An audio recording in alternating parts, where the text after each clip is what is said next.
എത്ര വയസ്സായി? എന്നിട്ട് ഇങ്ങനെ ഇരിക്കുകയാണോ? പറ്റൂല. 76 വയസ്സാണ് ശരാശരി ആയുസ്. അതിലിപ്പോ എത്ര വർഷം നിങ്ങൾ പാസ് ചെയ്തു എന്ന് ആലോചിക്കേ. കണ്ടോ, അത്രയും നിങ്ങൾ ജീവിച്ച് കഴിഞ്ഞു ഇല്ലേ? ഇനി അങ്ങോട്ടുള്ള വർഷങ്ങളിൽ ഇങ്ങനെ തന്നെ പോകാനാണോ പ്ലാൻ? നമ്മുടെ ഏറ്റവും വലിയ തെറ്റിദ്ധാരണയാണ് നമ്മുടെയൊക്കെ യൗവനം കഴിയുന്ന ഒരു 50 വയസ്സൊക്കെ കഴിഞ്ഞിട്ടാണ്. നല്ല മനുഷ്യന്റെ യൗവനം കഴിയുന്നത് 38 വയസ്സിലാണ്. 38 വയസ്സ് കഴിയുമ്പോൾ പോലും നമ്മൾ വൃദ്ധരായി തുടങ്ങണം. നമ്മുടെ വാർദ്ധക്യം നമ്മളെ ബാധിക്കുകയാണ്. അത് റിയാലിറ്റിയാണ്. പിടിയോ, ഞാനിരുന്ന് നിങ്ങളെ പതപ്പിക്കുന്നതോ സുഖിപ്പിക്കുന്നതോ പേടിപ്പിക്കുന്നതോ അല്ല, ഉള്ള കാര്യം പറയുന്നതാണ്. അപ്പൊ ഇനി ബാക്കി റിമൈൻ ചെയ്യുന്ന നിങ്ങളുടെ പ്രായം എത്രയാണോ അത് കഴിഞ്ഞിട്ട് 76 വയസ്സെന്ന് വെച്ചിട്ട് നമ്മൾ കണക്ക് കൂട്ടിയാൽ നിങ്ങൾക്ക് ബാക്കി നിൽക്കുന്ന സമയത്ത് നിങ്ങൾ ചെയ്തു തീർക്കണ്ടേ? അതിന് നിങ്ങൾ ഈ നാട്ടുകാരിങ്ങനെ പറയുമ്പോൾ അവരിങ്ങനെ പറഞ്ഞു, ഇവരങ്ങനെ ചെയ്തു എന്നൊക്കെ പറഞ്ഞിട്ട് നിങ്ങളുടേതായ പൊട്ടക്കിണറ്റിൽ കിടക്കാതെ അവിടെ നിന്ന് ചാടണ്ടേ? നിങ്ങളുടെ കംഫർട്ടബിൾ സോൺ ബ്രേക്ക് ചെയ്യണ്ടേ? നിങ്ങൾ വർഷങ്ങളുടെ കണക്കെടുത്ത് നോക്കിയാൽ 5 വർഷം മുമ്പത്തെ നിങ്ങൾ ഇപ്പോഴത്തെ നിങ്ങളുടെ പ്രായം അതിൽ നിന്നൊരു 5 വർഷം കുറച്ചേ. നിങ്ങൾ എന്ത് ചെയ്യായിരുന്നു? നിങ്ങൾ എവിടെയായിരുന്നു? 5 കൊല്ലം പോയതറിഞ്ഞു. ഇടയിൽ കോവിഡ് വന്നു പോയിട്ട് കൊല്ലം എത്രയായി? കോവിഡിന്റെ ടൈം നിങ്ങൾക്ക് നല്ല ഓർമ്മയില്ലേ? അതാണ് ഞാൻ പറഞ്ഞത്, വർഷങ്ങൾ പെട്ടെന്ന് പോകും. ദിവസങ്ങൾ പോകുന്നില്ലല്ലോ, ഭയങ്കര ദൈർഘ്യമാണല്ലോ എന്നൊക്കെ കരുതുന്നത് പോലെയല്ല. വർഷങ്ങൾ പെട്ടെന്ന് പോകും. ചെയ്യാനുള്ളത് നിങ്ങൾ എത്തേണ്ടിടത്ത് ഇപ്പൊ എത്താൻ തുടങ്ങണം.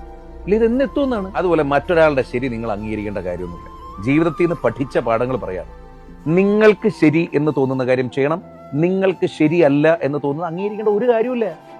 അല്ല, ആർക്ക് നിർബന്ധം? നിങ്ങൾക്ക് ശരിയല്ല എന്ന് തോന്നുന്ന ഒരു കാര്യം അംഗീകരിക്കുന്നതുകൊണ്ട് നിങ്ങൾക്ക് എന്താണ് നേട്ടം? നിങ്ങളുടെ ജീവിതം നിങ്ങളുടെയാണ്. അത് മറ്റൊരാൾ കൺട്രോൾ ചെയ്യാൻ അനുവദിക്കരുത്. അതുപോലെ നിങ്ങളുടെ കൂടെയുള്ളവര് നിങ്ങളെ വളർത്തുകയാണോ തളർത്തുകയാണോ ചൂഷണം ചെയ്യുകയാണോ? പിടിയോ, അതായത് പലപ്പോഴും നമ്മൾ കരുതുന്നത് നമ്മുടെ കൂടെയുള്ള മനുഷ്യർ നമ്മളെ വളർത്തിക്കൊണ്ടിരിക്കുകയാണ്. അത് വളർത്തുന്നു എന്ന രീതിയിൽ തളർത്തലാണോ അതോ നമ്മൾ ഉപയോഗിച്ചുകൊണ്ടിരിക്കുകയാണോ മനസ്സിലാക്കണം. അഥവാ അത് ചൂഷണം ചെയ്യുകയാണെങ്കിൽ അവരുടെ ആ സർക്കിളിൽ നിന്ന് മാറണം.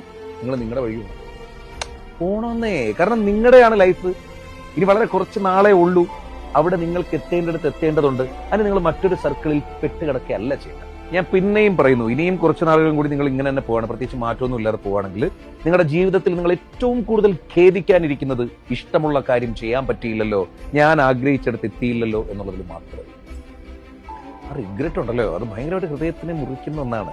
പോയ സമയം തിരിച്ചുകൊണ്ടിരിക്കില്ല.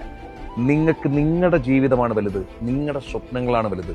അതിലേക്ക് എത്തിച്ചേരണമെങ്കിൽ ഇന്നിപ്പോ ഇവിടെ ഈ നിമിഷം വാർദ്ധക്യം വന്ന് നമ്മളെ വിഴുങ്ങുന്നതിന് മുമ്പ് യുവത്വത്തിന്റെ ചുറുചുറുക്കിൽ ചെയ്തു തീർക്കേണ്ട കാര്യങ്ങൾ ഇപ്പൊ ചെയ്യണം. അതിൽ നിന്ന്